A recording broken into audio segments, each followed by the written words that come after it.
Hello and welcome to another IELTS speaking practice video by Johnny, and this is my class, IELTS number 38. So 4 students are going to do their speaking practice today. Okay, class, are you ready? Yes, I'm ready. Yes, I'm ready. Miss Vân, are you there? Hello? Hello, Miss Vân, are you there? Okay. Okay, good, thank you. Now, Miss Thanh Thảo, are you there? Are you ready? Yes, I'm Okay, there. good. Now let's do IELTS speaking part 1 first. Topic number 11, New Year celebration. I know New Year is just like we have half a year left until the New Year. But now we are practicing this topic about New Year celebration. So tell me, Mr. Nguyen, do you celebrate New Year or not? So you should yes, also I talk about celebrate. how your New Year will be like. Try to expand it, like how your New Year will be like. And who do you often celebrate with? What do you often do? Something like that. I always, me and my family always celebrate. Me and my family or New I and Year. my family? Which one? Đóng vai trò chủ ngữ. Those are subject. So I and my family. Basically subject. So I and my family, not me and my family. Đóng vai trò chủ ngữ nha, chứ không phải là vai trò object đâu nha. Try again. So I and my family always celebrate New Year every year, and they gather around and assemble for many assemble together, assemble, and they assemble and they celebrate New Year. Cúng kiến tổ tiên là And what?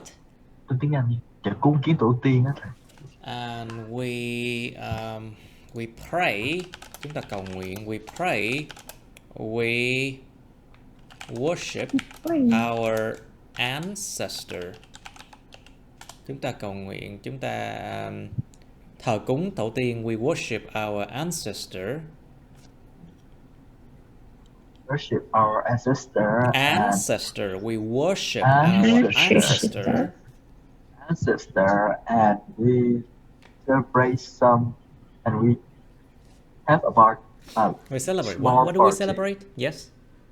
We celebrate a small party for our family. Right. So we wish everyone Happy New Year, and we might give each other a gift, isn't it? Yeah.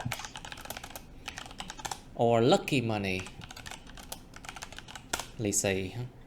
So lucky money, or give each other a gift. Yes, lucky money is basically let's say. Or we can say give young children red envelope. Cho trẻ nhỏ cái hồng bao, tức là bao lì xì màu hồng á, màu đỏ. Red envelopes. And we give young children red envelopes to wish for good luck, wealth and health. Chúc may mắn, tiền tài và sức khỏe. To wish for good luck, wealth and health. Okay. Okay, anything else? Now, so Miss Vân, tell me, do you celebrate New Year? Miss Vân, hello? Yes, of course. Okay. I am Vietnamese. So we have a tradition that celebrate New Year on the last day. On the last day of the year? Yeah, on the last day of the year, together with our family. Yeah, we have a memorable We have memorable moments. Moment. Okay. That, And how do you celebrate New Year, Miss Vân? With your I friends, with your family, with your relatives, or with your children, something like that. And so, what do you eat? What do you prepare? Something like that. I usually celebrate this kind of special day with my family because as that is a long vacation. It is a long vacation that I have usually a week off from work. Okay, So I usually a want to week apart spend. from work, so you can celebrate. I want to spend as much time with my family as possible. And we usually Yes. we usually decorate Decorate. and We usually decorate. prepare for New Year together. That Right. I and my mom. My mother, I and my mother. And I and my mother, we go to the Pagoda. local market. Go to the local market. Yes, you go to the pagoda on the first day of the year, right? Yes, Go to the pagoda on the first day of the Lunar New Year.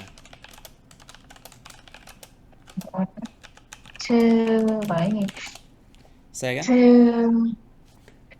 We go to the pagoda to pray, để cầu nguyện thôi. To pray. To pray for the best thing coming to the next year. To pray for good things for the coming year. To pray for the good things for the coming year.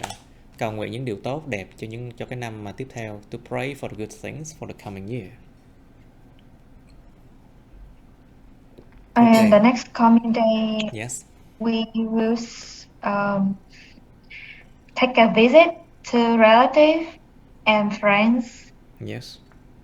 And we also share the delicious food together. And yes. And share our những cái daily information. Like personal. We share. No, we don't share personal information. We share events and things that happen with each other, and that's it. Okay, so tell us please, Miss Thanh Thảo, do you think New Year celebrations are necessary? Tính từ necessary. Necessary is an adjective, but if you use the noun form, it's necessity. Tính cần thiết. Yeah, I think so. I think New Year celebration is very special for me and for everyone. For everyone. Because when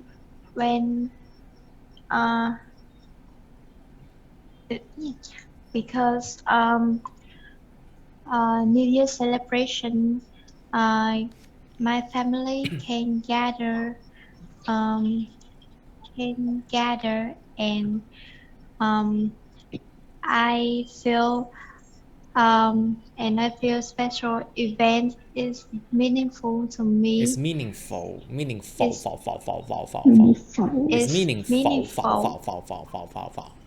It's meaningful for me. It's meaningful for me, and everyone can decorate your house. Their house. Can decorate their house.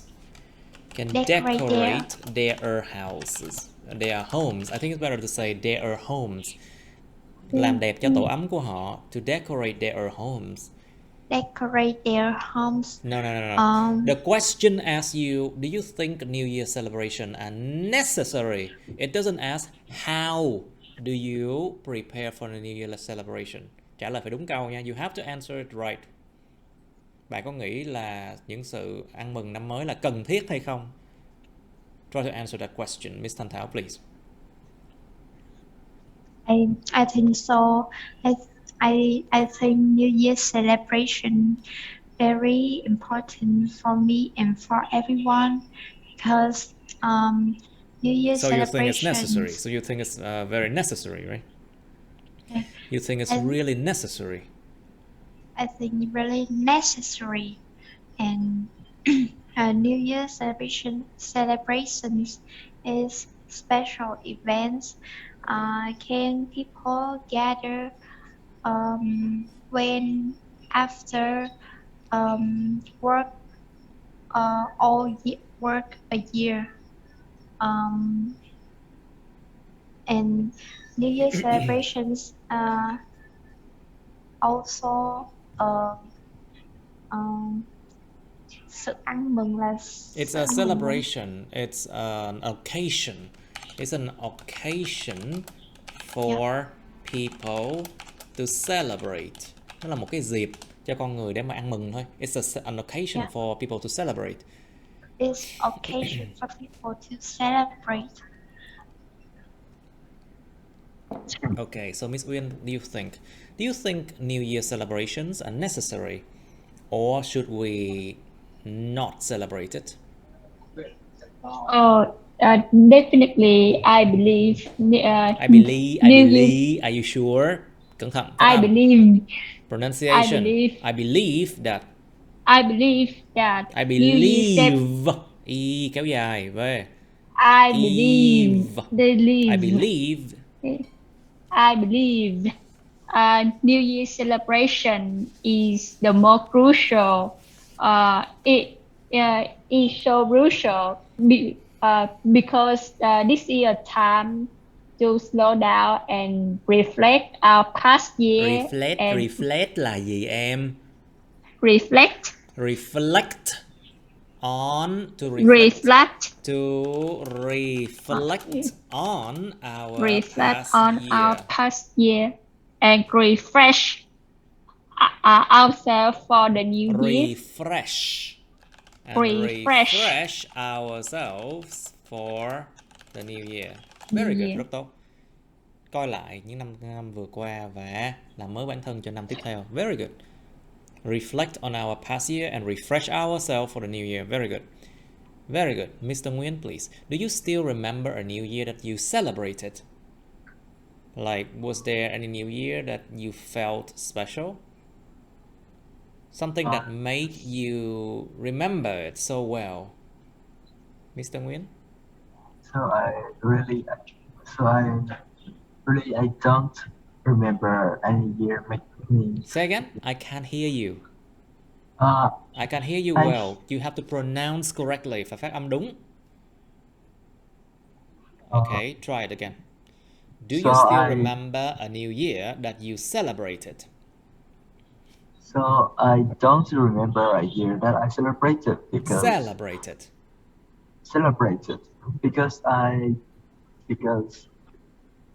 every year is don't change any too much, and there don't have any special event.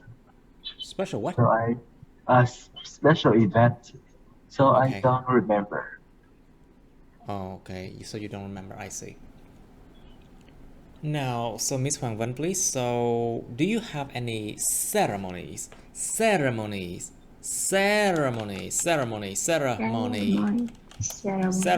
is a noun. Ceremony là lễ, nghi lễ. And we have an adjective form is ceremonial. It's an adjective form thuộc về dịp nghi lễ. Ceremonial, like for example, ceremonial dress. Ceremonial dress. Quần áo nghi lễ. trang phục nghi lễ. Ceremonial dress. But the noun form is ceremony. Ceremony, nghi lễ. Ceremony. Okay, so do you have any ceremonies to celebrate the new year in your country or your hometown? Các bạn có những nghi lễ nào để ăn mừng năm mới trong đất nước bạn hoặc thị trấn quê nhà của bạn không? Có pháo hoa đó hả thầy? Sorry? Ví Yes, dụ yes, như yes. Sometimes, yes. Fireworks, firework display,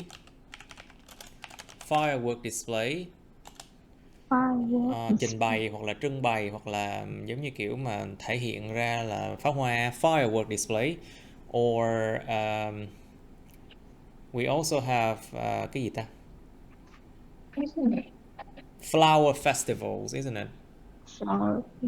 These are, flower festival is also a kind of ceremony. Flower festival nó gọi là những lễ hội hoa. Nó cũng là một dạng nghi lễ. It's also a kind of ceremony too. What else? Ở cả nước có đến gần 4.000 cái lễ hội khác nhau luôn á. Ủa thầy, cái bàn tiệc tiếng Anh là gì ta? On the table, on the party. I think Party. on the party table, I think. On the table. Em nhớ cái từ mà sandwich là gì? P-A-N-U. No, it's fine. Just on the table. Now, so Miss Vân, do you have any ceremonies to celebrate the new year in your country or hometown?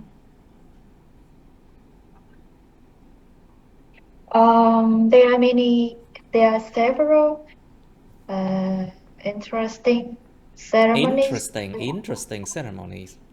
Interesting. There are many interesting ceremonies, yes. Celebrate a new year in my country, but the most enjoyable one Yes. for me is firework displays. Firework display. Firework display is only about 15 minutes, but we have other kind of festivals. We have other kind of game. We have a lot of different kind of festival, you know. Call game. Sorry? Like, we know fork games, những trò chơi, Okay. những trò chơi dân gian. Đánh bài rồi. Poker game.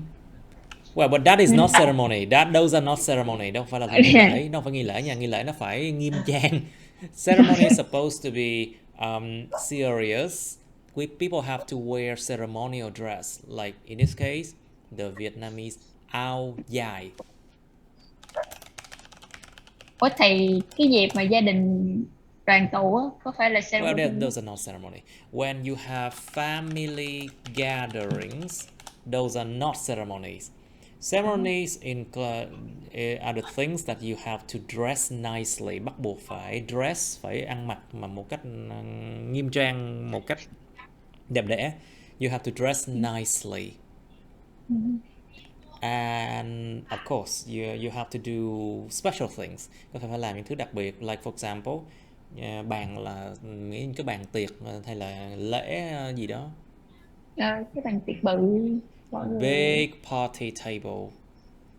Mọi người quay quần để ăn. Have big party table and invite many guests.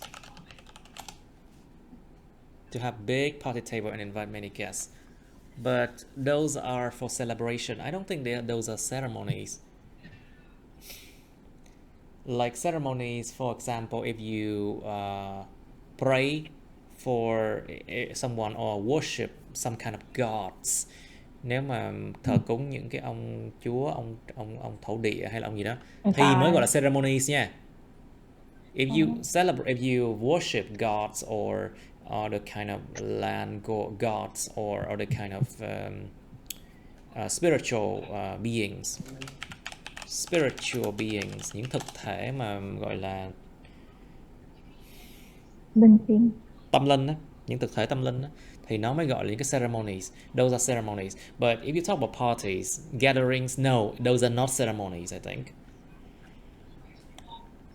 Cúng ông địa, cúng ông táo ngày 23 đó là một cái ceremonies. Basically on the 23rd day of the last month of the year, we worship ông táo, thì biết là cái gì nữa. We worship the three gods, the three gods, so they can travel, đi về trời, không? They can travel back to heaven.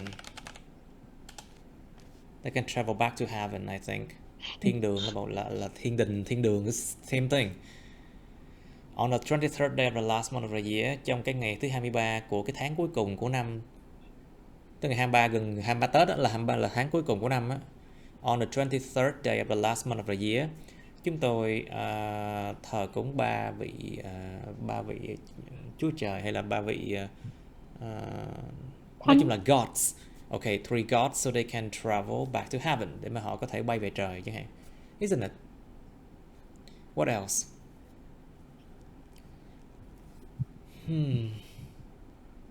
Also, ba cái ngày Tết đó là ba cái ceremony luôn á. Like the 3 days of the Lunar New Year there are 3 main ceremonies. The first, we pray for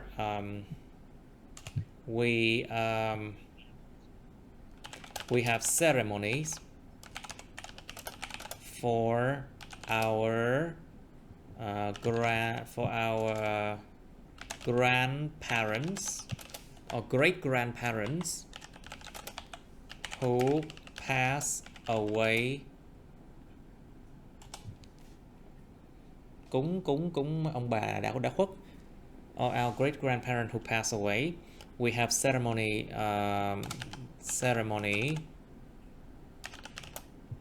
cúng gì nữa ta? Cúng đất á. Ceremonies for the god of the land, for the gods of the land, mấy ông thổ địa, ông thần của đất chẳng hạn. Ceremonies for the gods of the land. What others? Okay, so this question you need to pay attention more, okay? Các bạn ghi lại đi. Write down this question so you can do more research on it, okay? Now, so Miss Thanh Thảo, why do you think that New Year is a new beginning? So, and why do people think that New Year is a new beginning? Tại sao con người ta nghĩ rằng năm mới là một khởi đầu mới? Why? I think most of people. Most of people nữa rồi. Most of the people. Most of the people hoặc là most people. Yeah, I think most of the people. New Year is meaning a first day of the year is a new beginning because they have a hope about work or study. Because they on a hope new for year. good luck for their study, for their work, for everything, isn't it? Yes. For in the new year, and we can also set goal and set a goal and have and create set a goal And yes, just tell me and I can tell you. and new hobby. And new hobbies.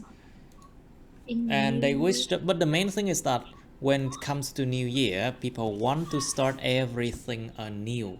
People want to start everything anew. Muốn bắt đầu mọi thứ mới hết. Want to start everything anew. So that's why it's a new beginning for a lot of people. Nó dựa vào cái tâm lý là họ muốn bắt đầu mọi thứ lại tươi mới hết. So it basically based on the thinking that people want to start everything anew. That's why they think New Year is a new beginning. So they might give up the like not give up but start everything new, you know. Không phải là vứt đi cái cũ xong rồi cái bắt đầu cái hoàn toàn mới đâu. It's not like they will stop everything they're doing now and start everything new again. No, it's not that. Okay, now, so Miss Uyên, what do you think? Why do people think that New Year is a new beginning? I think everyone has hope, and no matter what happens in the previous year, Yes. They will always believe that the thing will be changed for the better in the Things will coming change. year. Things will change. Chúng ta thường chữ change ở cái dạng mà chủ động. Things will change for the better. We don't say things will be changed. We use the active form, okay? Things will change for the better. Yeah, for the better in the next year. Mm-hmm. Okay. Anything else? This is the time they always want to plan to make a new plan and change something in their life to be more better. To be better, exactly. To be better. And say goodbye to the old habits. Yes. Exactly. So that's the why we have something problem called New Year resolution. You know about that? New Year resolution? Yes, I know. Exactly. So people want to start everything new, want to start new good habit, and stop the bad habits of the last year. So that's why we have New Year resolution, that they want to go to the gym, go to get a scholarship, want to get a new job, something like that, you know. Okay, good. Now let's come to part 2, shall we? Topic number 9. We did number 8 already, but we did number 9 also, did we? Puzzle, right? Did we do puzzle before? I think we did. We did. Okay, then let's do number 10 then. Okay, so these are a lot of questions here. Có nhiều câu nó bị rơi của cái trang bên này mọi người. So a lot of questions belong to another page. Social media. I can move this one, of course.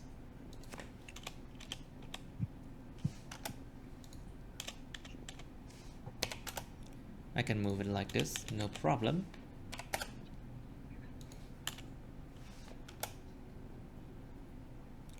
There you go. So 2 questions left here. You have your files. You can see it. Mấy các bạn có cái file của các bạn mà. You have your files. Okay.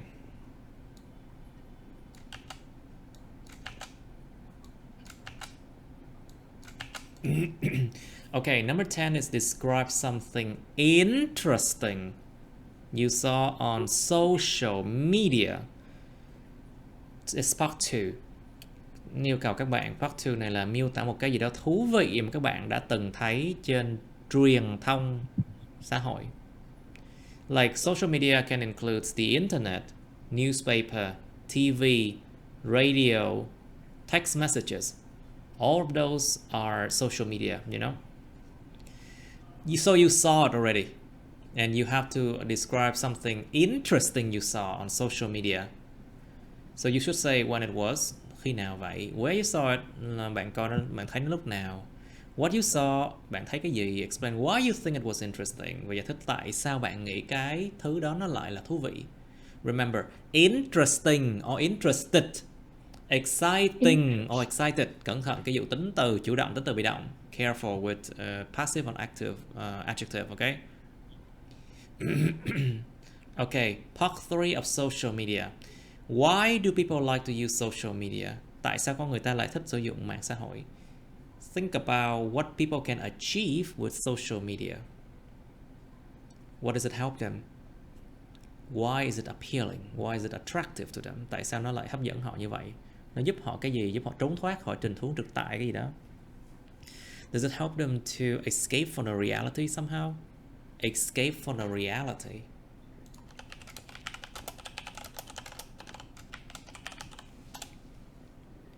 Number 2. Question number 2. What kinds of things are popular on social media?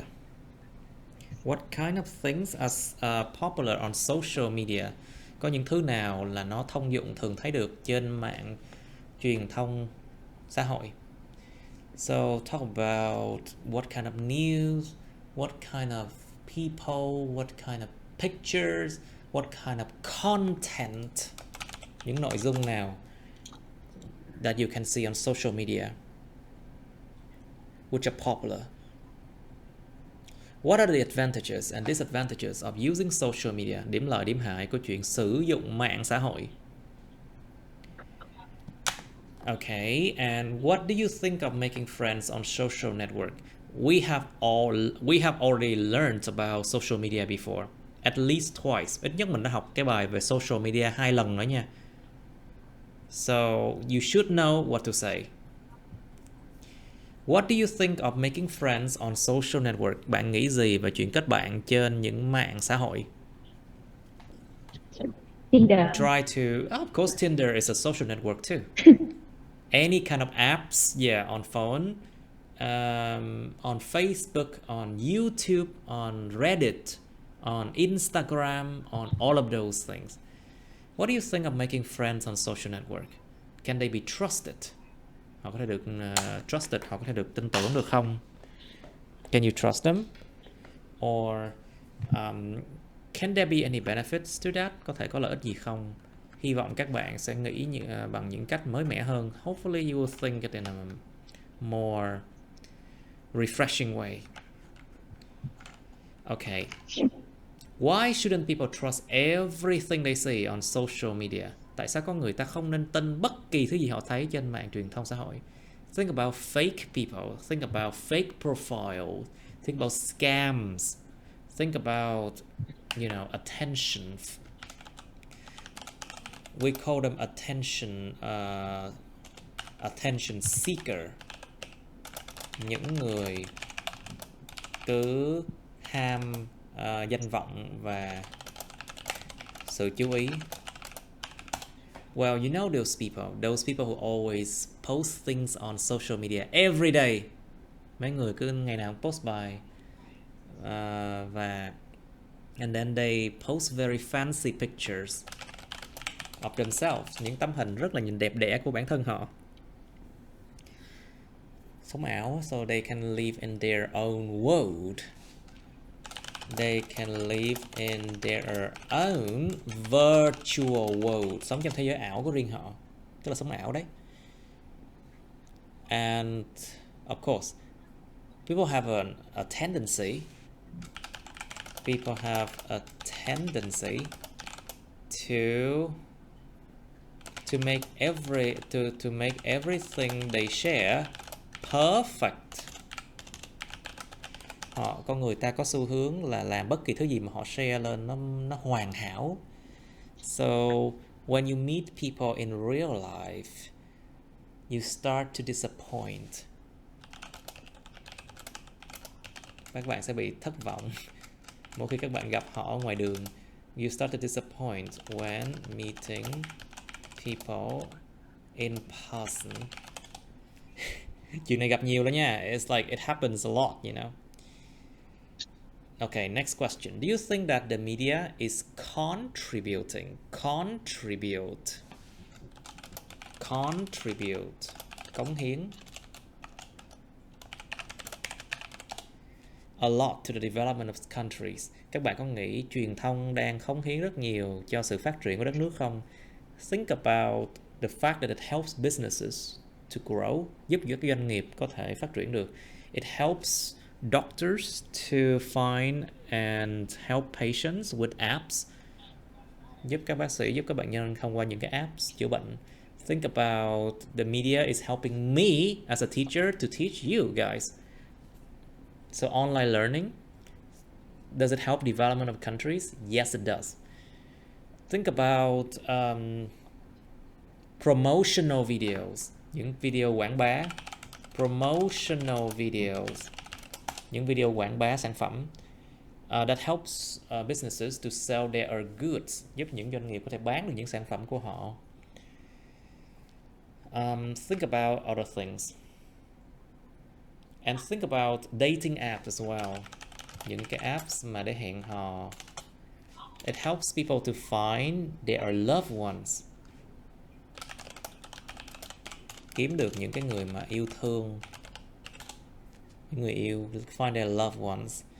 And of course, when people feel happier, they can work more efficiently. Con người ta hạnh phúc hơn, người ta sẽ làm việc hiệu quả hơn. And it helps the development of the country. It does. Các bạn phải làm sao mà nói được cái logic của mình một cách mà nó thuyết phục nha. You have to be able to talk about, to convince people that your logic it's good. Okay. And now the last two questions. What's that? What do you think are the roles of the media in our modern world? These are hard. Những câu này khó nè. Bạn nghĩ gì về vai trò của truyền thông trong thế giới hiện đại của chúng ta ngày nay? Là cái câu y chang thi hoa hậu đó. These questions are similar to question of Miss Universe contest or something like that. What do you think are the roles of the media in our modern world? Bạn nghĩ gì về vai trò của truyền thông trên xã hội hiện đại của chúng ta? Dạ kính thưa các ban giám khảo và các bạn, ngày nay chúng ta something like that. You know. Try to think of the logic here. The role of the media in our modern world. Without the media, could our modern world function? Không có cái media thì cái thế giới hiện đại chúng ta nó có vận hành nổi không? Think about that. So of course, they play a crucial role, đóng vai trò tối quan trọng luôn á, in the functioning, in the working of our modern world. The media and the internet. But how? Why are they important? You have to describe it. Tại sao nó lại quan trọng? Các bạn phải miêu tả điều đó. Làm nhớ mấy người đẹp. Học thuộc lòng không đến nơi đến chốn, cuối cùng tắt luôn, đúng giữa câu. This one reminds me of the Miss Universe contest, and then people just learn by heart the answers. And then when they forgot what they have to say, they became a subject of laughter. They became a subject of laughter. Chủ đề của sự bàn tán, của sự trêu cười. Think about, okay, last question. Do you think that there is anything people can do to have a cleaner and healthier social media environment? Bạn có nghĩ rằng có bất kỳ thứ gì con người ta có thể làm để có một cái môi trường mạng xã hội trong lành hơn và lành mạnh hơn không? Sạch hơn không? Of course, this question regards dramas, scams, political posts, những cái bài đăng về chính trị, scams or fraud, những vụ lừa đảo, dramas. What is that? What else? Attention seeker, full of attention seeker. Bây giờ nói chung môi trường mạng đầy những cái người mà đi hám fame á. Attention seeker, full of attention seekers. That is also a problem too. Cứ lên mạng xem có bao nhiêu người post hình uốn éo thiếu vải. Just go to the internet and you see how many people they post pictures of themselves in muscles or in no clothes or very little clothes on them. Those are the problems. So what can we do to have a cleaner and healthier social media environment? Should there be any rules, any laws? Có nên có những luật nào để cấm những người đó không? Is there any laws that people can do? Like for example, in Vietnam, there used to be a proposal. Ở Việt Nam nó từng có một cái proposal, một lời đề xuất. In which if people defame others, dìm hàng người khác. To defame others là thoá mạ, dìm hàng, thoá mạ, dìm hàng, làm mất nhân phẩm người khác. If they probably defame others, they can be fined for 16 million Việt Nam đồng, bị phạt 16 triệu vì dìm hàng, nói xấu người khác. Or if they body shame others, body shaming làm nhục hình ảnh cơ thể người khác, kêu người khác mập. So the verb is body shame. If they body shame others, they can be fined up to 16 million Việt Nam đồng. That's a proposal in Vietnam, for example, to ensure that people can comment and post in a more civilized way. To ensure that people comment and post things in a more civilized way, cho một cách mà văn minh hơn. Người ta phải post bài, người ta đăng bình luận một cách văn minh hơn, of course. When you see comments that that basically talks bad about the other people's appearance, that it's bad. That is defame. That is a kind of body shaming. Body shaming. Bạn thấy những cái post mà kêu người khác mập hoặc là người khác có ngoại hình không tốt đó, đó là hành vi body shaming. Yes. And so what else? To have a cleaner and healthier social media environment, there should be more kiểm duyệt, censorship. You learned this word before, sự kiểm duyệt. And the verb is to censor something. Kiểm duyệt cái gì đó, to censor something. Sự kiểm duyệt. What else? But most importantly is to educate people. Đương nhiên là cái giáo dục con người ta để hành xử tốt hơn, đó là cái tối thượng nhất. Of course, that is the most important.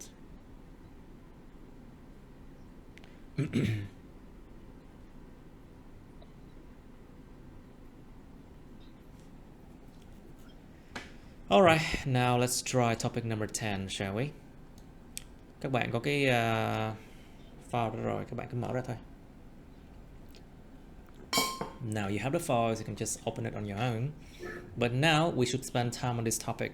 Okay, because this is a hard one, I'll give you 3 minutes. 3 phút suy nghĩ, bắt đầu. Okay, let's get started. Okay, so let's do topic number 10 first. Miss Uyên, please, can you describe something interesting you saw on social media?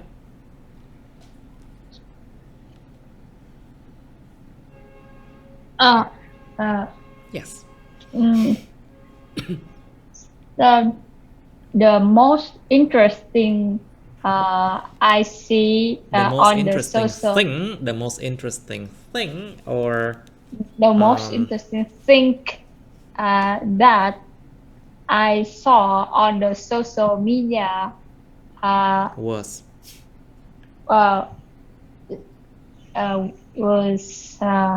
how people with the help of makeup, cosmetics.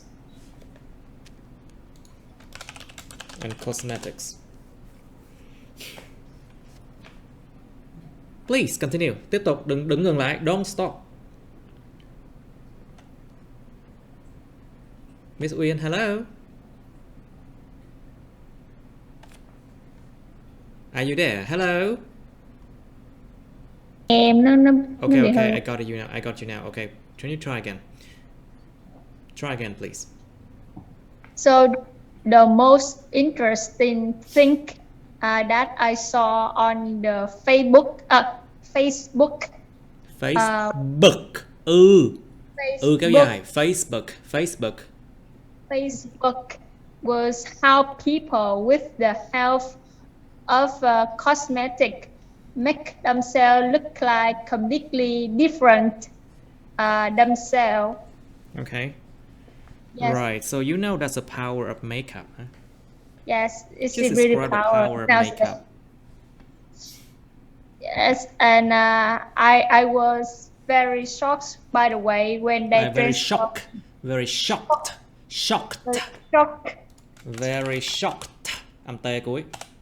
Very shocked by the way they transform their look into a completely different person with the makeup.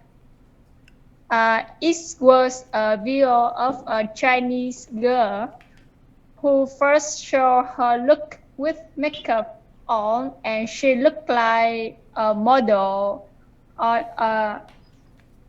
It's very beautiful. But however, when she started taking it off, it transformed her completely, isn't it? Yes, it transformed her completely for the real face. It transformed her completely. The real face in reality. After that, yes. Then after that, she took a lot of makeup tools. Ý là mấy cái đồ makeup đó thầy. To turn out her skin complexion. What? To turn out her skin what? Ý nâng tông da mặt. To improve her skin tone. Okay, complexion. Yes. I don't know this word, but skin tone. But to improve her skin tone, I think. Is improve her skin tone. Skin tone, yes. And make the. Okay, that's more than 2 minutes already. 2 phút rồi đó. Okay, why you think it was interesting? I think it was interesting because it made me feel we should not trust people on the social media when we just look at their appearance on the appearance on the social media only. Yes, and we admire them with admire them with their beauty. Admire them with their beauty. I see. Okay, yes. Good. Now, good. Now, Miss Vân, please, can you describe something interesting you saw on social media, please? Giống kiểu mà ngày xưa coi trên mạng có cái cách mà biến thịt heo thành thịt bò bằng cách trộn hóa chất. Oh my god. I saw on social media how they turn pork into beef by application of some chemicals that was so bad. Oh my god, that was interesting and terrible at the same time. So, Miss Vân, please, can you describe something interesting you saw on social media, please?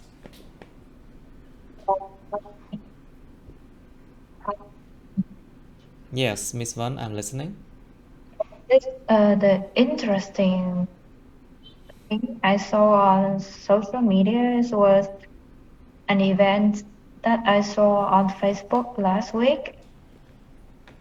In this event, people will give away the old battery to the host and receive a pot of young trees back.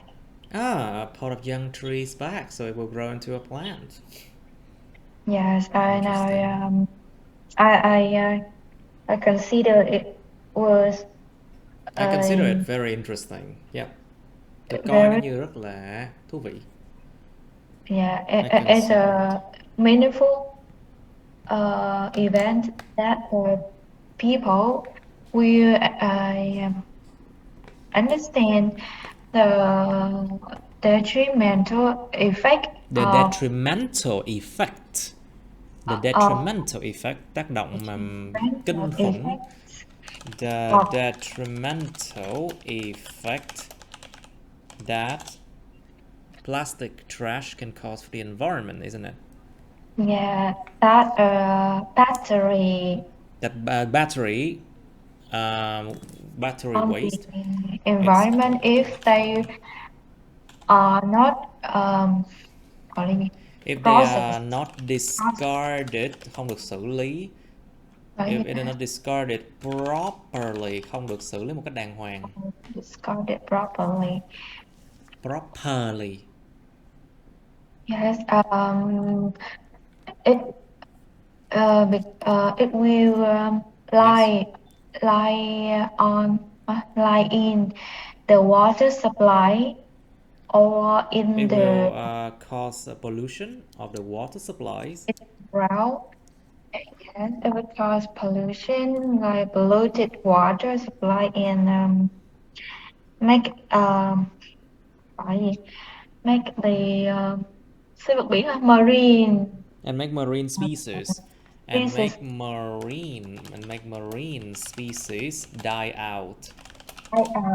if they eat that battery. If the batteries are not dealt with, are not discarded properly, nó gây ra ô nhiễm kim loại nặng. It causes what's it called? Heavy metal poisoning. Heavy metal poisoning and pollution. Ô nhiễm kim loại nặng và ngộ độc kim loại nặng. Heavy metal poisoning and pollution. And Okay. thanks to social media that the information was spread out and The information spread out. We don't say was spread out. Chúng ta dùng thể chủ động luôn. Thông tin được lan rộng. Thông tin lan rộng. The information spread it. The information spreads. so many people can pay attention to it and Spread verb. Okay. Okay, very good. Now, Mr. Nguyen, please describe something interesting you saw on social media, please. So 2 years ago, I saw a post on the Facebook. On the Facebook, are you sure? On Facebook. Không có the. There's no the. On Facebook, it's about the foreign affair between Vietnam and Sweden. So I saw it for 2 years ago. So I found interested in the post because they supplies me for some information about the foreign affair. Foreign affairs. Very good. Foreign affair, and I know something about history. Okay. Like I know the Sweden is the first Western country established diplomatic relations in Vietnam. And Sweden? yeah, Sweden. Interesting. And Never knew it. I never know it. And they help us a lot of things, like they provide us and help us in. What kind of help have they provided us, and what have Vietnam helped Sweden? So we hợp tác cooperation. So Vietnam and Sweden have a cooperation about cooperation là sự hợp tác. And corporation, basically the word corporation là tập đoàn nha. Hai cái từ này nó đọc rất là giống nhau nhưng mà nó sẽ hoàn toàn khác nghĩa nhau nha. These two are completely different words. Cooperation and corporation are different, okay? So Sweden and Vietnam were cooperation about. No. In Sweden and Vietnam form a cooperation. Tạo ra một sự hợp tác, or you can use a verb cooperate. They Vietnam and Sweden cooperate about vaccine, and in the 2000 and cooperate to create the vaccine against COVID, create a right? vaccine. No, it's about COVID. It's not about COVID. It's uống ván, bệnh uống ván, Tetanus. Uống ván là tetanus. Tetanus. Bệnh uống ván. And Tetanus. in 2018, the Ericsson and Intel, they cooperate in research and develop 3G, 5G. So that's 3G why or I'm 4G. interested about. That's why I am interested in the news. So that's why I'm interested in that post on the Facebook. Okay, good. Now, Miss Uyên, please, let's go to part 3 now. So, why do people like to use social media? What do you think?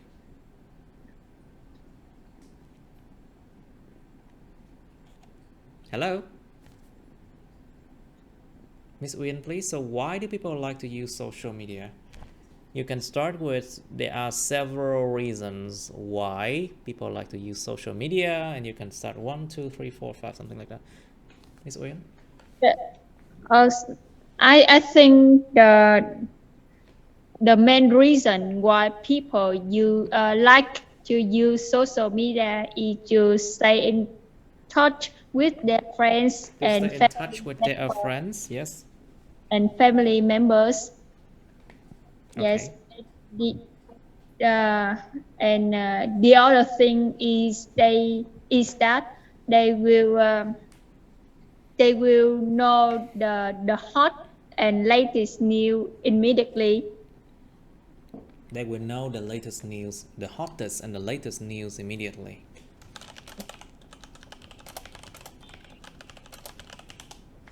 Okay. That's all. Okay, so when do you know any other reason why people like to use social media? So there Please are many contribute. reasons that people use social media, like they following the celebrity. Say again? They following the celebrity. Celebrity. Celebrity. Celebrity. They follow celebrities around, yes. And some of them they are interested in some drama on. Of course, they're always interested in dramas. Always. And some people they are looking for information on the social media.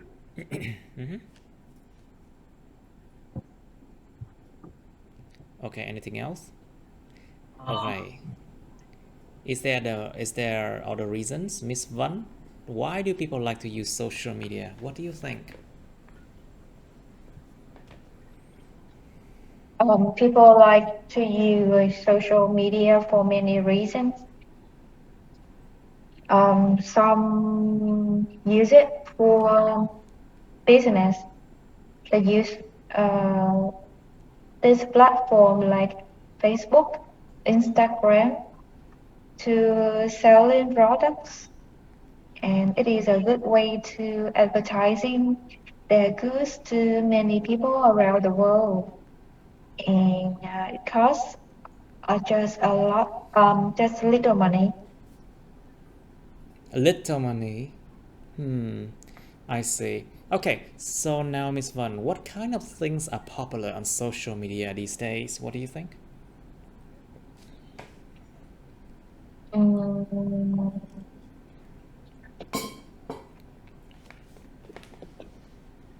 Cái gì? Gossip đó này. Of course, gossip. Of course, gossips. Nói xấu, tán nhảm, chuyện đời tư.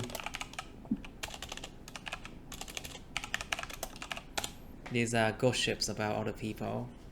Of course. And dramas. And so dramas of celebrities.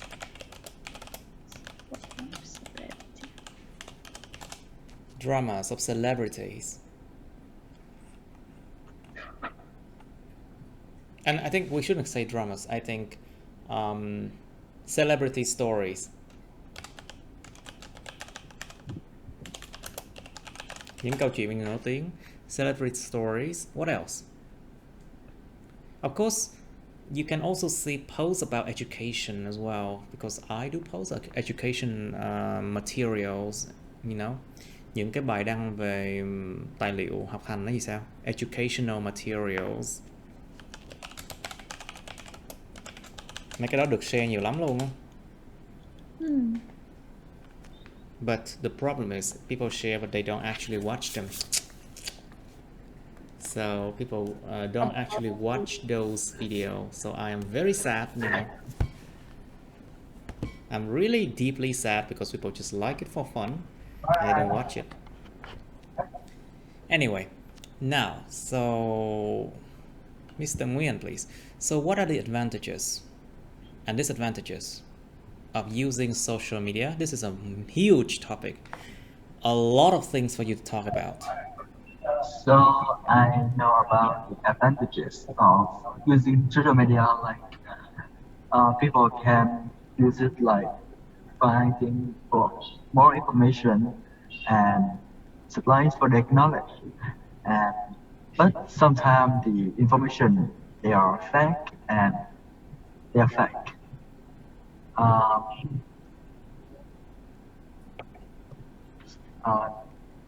Other things is we can keep in touch with our families and we can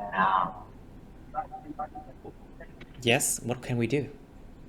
so we can follow the news on the social.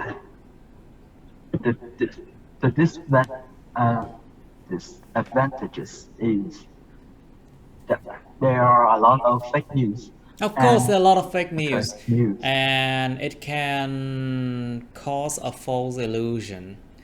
Nó gây ra một cái gọi là ảo ảnh, to cause a false illusion. Nó gây ra một cái ảo ảnh sai lầm về một cái hình ảnh người khác. It can cause a false illusion about the images of people, or it can make people, it can mislead people. It can mislead people, gây người ta hiểu sai sự việc. It can mislead people into understanding stories differently, and it can be politically motivated. Bị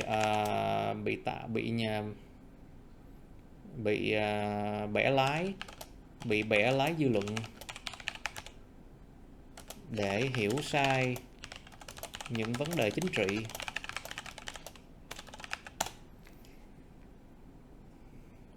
Political motivated means like some people, they are paid so they will write differently about stories, so people will understand it differently, just to gain some people some benefits, you know, political benefits, để gọi là gain cho con người ta những cái gọi là political benefits, những lợi ích về chính trị khác nhau. Cái này các bạn phải biết nha. You need to know this one because you have learned the chapters, the units about media before.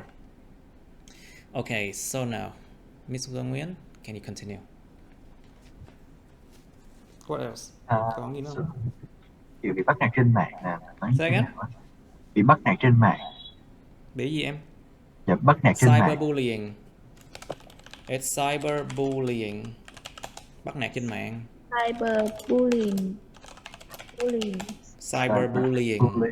Bully. Cyberbullying. Bắt nạt trên mạng. What about cyberbullying? Yes. So it can affect to your. Affect too. Affect your. It can affect your it can affect your what? Không có affect to nha. It can affect what?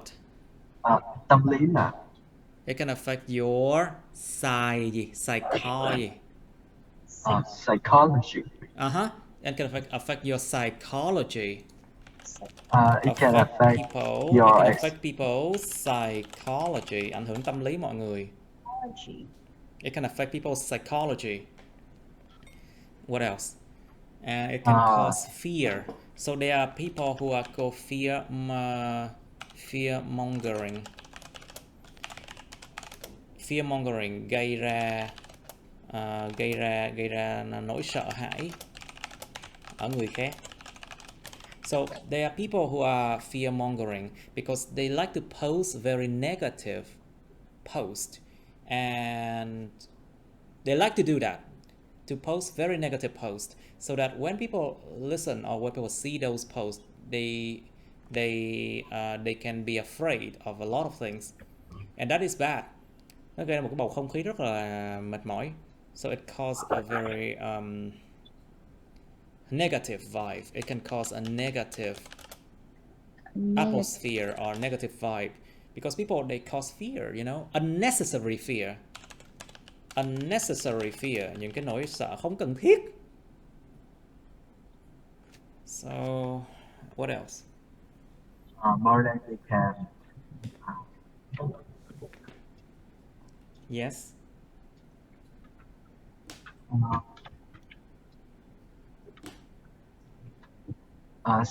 Somehow we can, somehow we Yes. can get the depression from social media. Social media. Just social media, just toxic people on the social media. Exactly. All right. So, Ms. Thanh Uyên, what do you think? What do you think about the advantages and disadvantages of using social media? The first advantages, I think, that is brand awareness. When we use social media, we can promote our products to sell online, and then our product will be viral to everyone on every country. And after that, we can earn a lot of money based on the social media like Facebook and Instagram. Mm-hmm. What else then? And the other advantage from social media is education. Educational, you mean? Educational? Yeah, educational for like YouTube, where you can study a lot of valuable Videos, lessons. like for example, the video you're watching now from Mr. John. Yes, that's right. Yes. That's where I find you. Of course. I know Thank you for finding me. I'm sure that's where Miss Vân found me too. And Miss Nguyen, Mr. Nguyen too. Isn't it? Am I right? Yes. Okay. Now, very good. Very good. So, Miss Nguyen, what do you think of making friends on social network? Is it a good idea? I think it's not good, not bad. It's a double-edged It sword. depends on the double-edged sword. Very good. Rất tốt. A double-edged sword. Sword. Con dao hay con kiếm hai lưỡi? One side, social media help us to connect with men. Connect là gì em? Connect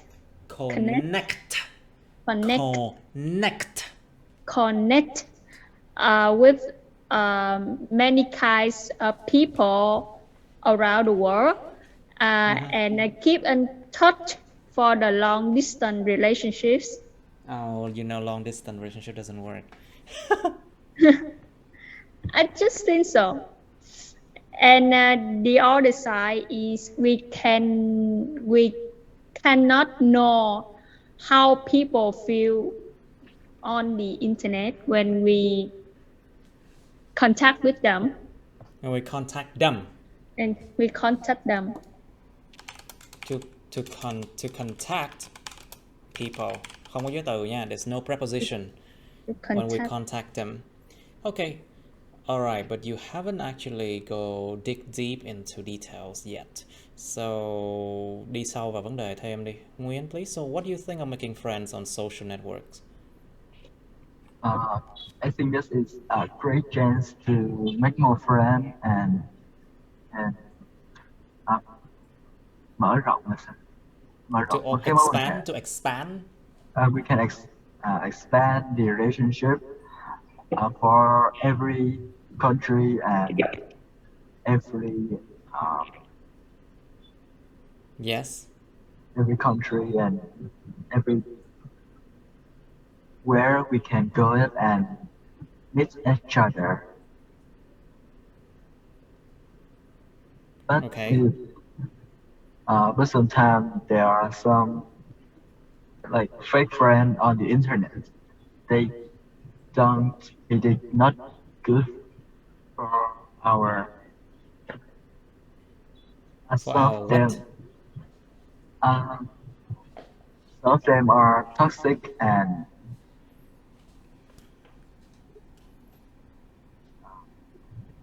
Okay, should not stop too long like they should think, okay? Trời ơi, đi thi mà cứ ngừng lại cái gì? Em suy nghĩ đó. Hồi chết rồi, làm như vậy chết rồi. Okay, now so Miss Văn, please. So why shouldn't people trust everything they see on social media?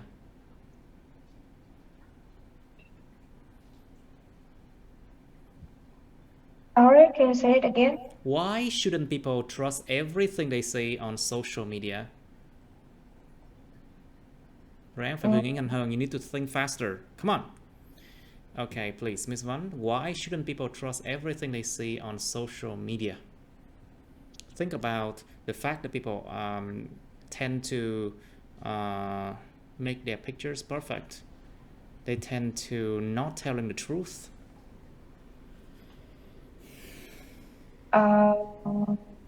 I think the biggest reason is people want to show the best version of themselves on the social media. No, that's not even the best. Sometimes I think it's the fakest. That's the fake version of themselves on social media. So they have to pretend that. They have to do what? They have to pretend that they are perfect and their life. To pretend that they are perfect and that their life are also perfect too. Yes. So they try to use every apps to edit their photo to make it more beautiful, or share the and more shares. Yeah, more the beautiful and more shares. bags, or more likes, more shares, and more attention on the social media. Yeah. they share the luxurious bags, or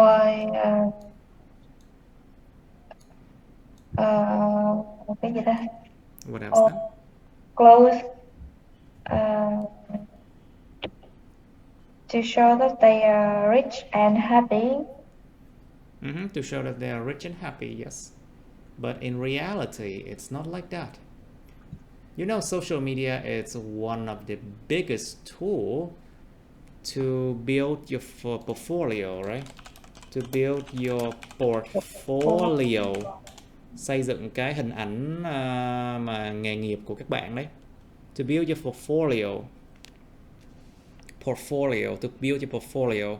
So a lot of people, they post achievements on their Facebook. Rất nhiều người họ thấy có thói quen gọi là đăng những cái achievement, những cái thành quả họ đạt được lên trên mạng. You know? Bây giờ là linking. Sorry? Linking. And then other people will comment on their post like, oh my god, giỏi quá, bạn này giỏi quá, oh my god, you're so good. They will comment on their post like that, you know, you're so good. Bây giờ linking là peer pressure chẳng phải.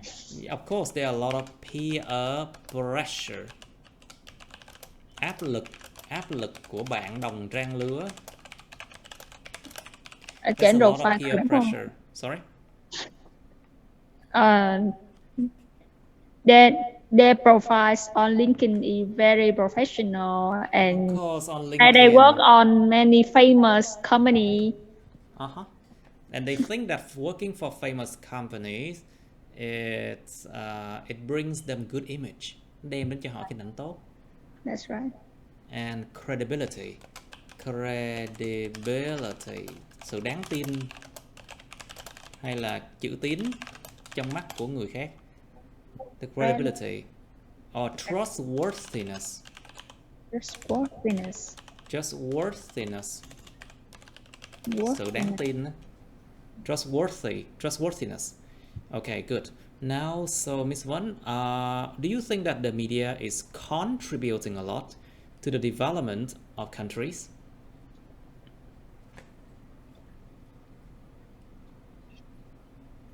Think about different aspects of life. Think about your job. Without the media, do you think life could have been so different? Can you do your job well without the media? Without apps? Cannot. There you go. Okay, please answer it. Thử trả lời đi các bạn, mấy câu này nó khó nhưng mà cứ thử xem.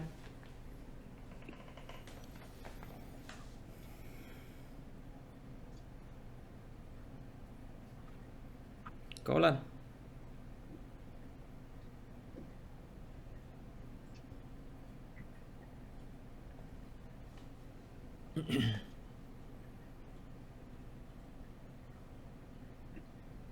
Hello, Miss Vân? I'm waiting for your answer. Class, can anyone answer this one? Miss Uyên, can you answer this question? Do you think that the media... Yeah, I'm now you're still thinking. Okay, the last three questions sounds very difficult. So let's try the last one. Do you think there are anything people can do to have a cleaner and healthier social media environment, Miss Vân? Okay, let's talk about problems with social media first. And then you can talk about solution. Nói về cái vấn đề của nó trước đi, xong rồi phải nói dẫn giải pháp. Các bạn. Tự do ngôn luận là gì thầy? Freedom. Well, if you can have freedom of expression. Yeah. Freedom of expression, tự do biểu đạt, tự do ngôn luận. If you can have a freedom of expression. Freedom of expression. But freedom of expression does not include, does not count, does not include the fact that you can hurt the others. Of course, you can have your freedom of expression, but included that it doesn't hurt the others. Nó không gây hại người khác thôi. Thì muốn nói gì là nói, miễn sao đừng gây hại người khác. Okay. Yes. Miss Vân, can you answer that question?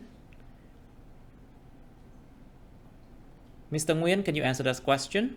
Do you think there are anything people can do to have a cleaner and healthier social media environment, Mr. Nguyen? I think there are many things people can do to have a cleaner and healthier social media environment. Like we can have some law to để phạt những người Will what? Để phạt á, kiểu There will be penalized or be fined. To be fined. To be penalized.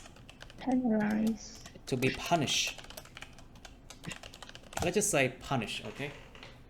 Punish. So we need to also we can have some law to punish who defame or body shaming people on social media and can what? So we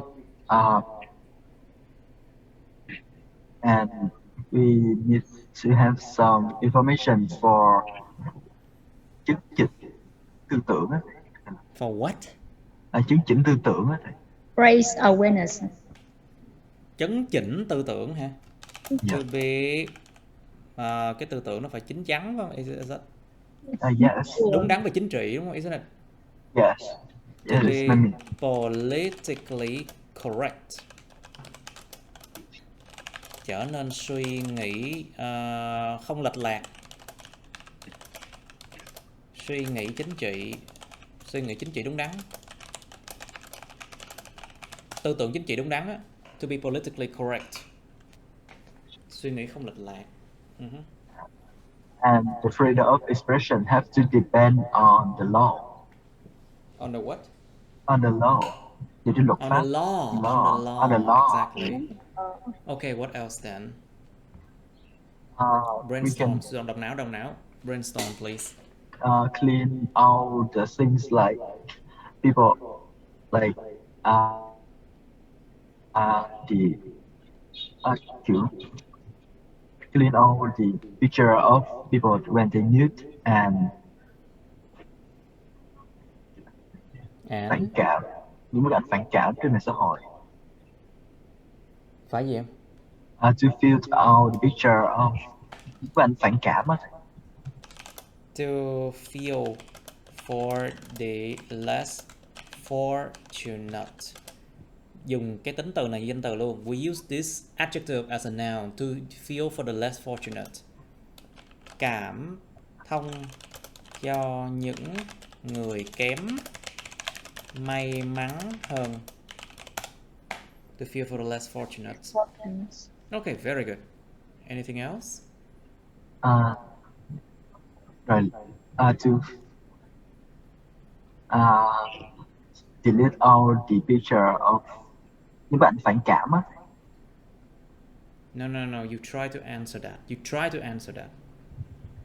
Try to speak. Cố gắng lên. Đang luyện mà. Okay, so Miss Uyên, what do you think? Okay, if you can suggest something that people can do to the social media, what would that be? Em muốn thay đổi gì? They should unfollow the positive page they follow. They should unfollow the negative pages, you mean? And as well as the negative people who always post the controversial issues and fake những cái bài đăng news. rất là mang tính tranh luận cao, mang tính tranh cãi cao, like controversial post. Yes. And whenever they want to post any well, you should you should think carefully and count your word whenever you want to post anything on the social media. On social media. Okay, good. All right, that's okay, that's good enough. So you should think about the last two questions, okay? The role of the media in our modern world. It sounds very vague. Cái câu này nó nghe rất là mơ hồ. But if you are asked this question, how are you going to answer that? Think about what the media can do for the development of a country, you know. See, it's related to this question. Nó liên quan đến cái câu đằng này nè, cái câu sau trước đó nè. Think about without the media, would we be able to study online? Would countries develop? Would businesses survive? Những cái doanh nghiệp có sống nổi không? Think about the health of patients. Think about the fact that people can do businesses online. All of those things. Mấy bạn cần phải chú ý mấy câu không trả lời được nha. Tìm hiểu thêm. Mấy lỡ đâu đụng trúng lúc đi thi á. Còn biết cách mà trả lời, ok? Try to answer the question that you cannot by doing more research online, so in case you meet them in the real exam, you know what to do. Okay, now I think that's it for today. We should end here. Okay, that's the end of my videos. Please like, share this video with your friends, subscribe to my YouTube channel, and press on the bell button next to the subscribe button so you can get notified about my new uploads, okay? You can also press follow my Facebook, but please don't add me on Facebook as friends, okay?